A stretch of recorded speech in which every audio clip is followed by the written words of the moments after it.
আপনি যাকে সবথেকে বেশি এই পৃথিবীতে হারানোর ভয় পাবেন, পরিস্থিতির কারণে সর্বপ্রথম আপনি তাকেই হারাবেন। ভালোবাসা যদি সত্য হয়, অনলাইনের ভালোবাসাটাও একদিন পূর্ণতা পায়। এই পৃথিবীটা আজ মিথ্যে মায়ায় ভরা, তাই তো আজ এই পৃথিবীর মানুষগুলো অভিনয়ে সেরা। কার জন্য এত মায়া? এই শহরের আপন বলতে শুধুই তো নিজের ছায়া।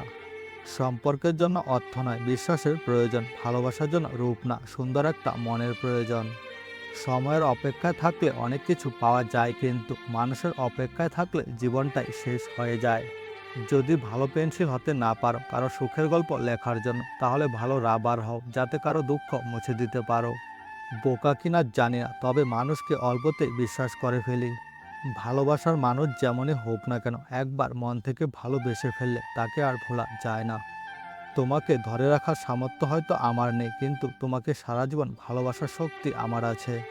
কষ্ট চেপে রাখা মানুষগুলো মৃত ব্যক্তির মতো, কারণ তারা শত কষ্টে হলেও চিৎকার করে বলতে পারে না যে আমার কষ্ট হচ্ছে। তুমি জিতে গেছো কারণ তুমি বদলে গেছো, আর আমি হেরে গেছি কারণ আমি বদলাতে পারিনি। অভিমান এর ফলে ভালোবাসা বাড়ে, তবে অভিমান ভাঙাতে না জানলে ভালোবাসার মানুষটাই হারিয়ে যেতে পারে। নীরবতারও ভাষা আছে, এটা শুধু খুব কাছের কেউই বুঝতে পারে। রাগ অভিমান করার পাশাপাশি ক্ষমা করাও শিখতে হয়, তাহলে ভালোবাসার সম্পর্কগুলো টিকে থাকে। অভিমান হলো এমন এক প্রতিশোধ যার জন্য কোনো হাতিয়ার লাগে না, শুধু মুখটি বন্ধ রাখলেই হয়। রাগ অভিমানের পাশাপাশি ক্ষমা করতেও জানতে হয়, তাহলে কোনো সম্পর্ক দীর্ঘস্থায়ী হয়।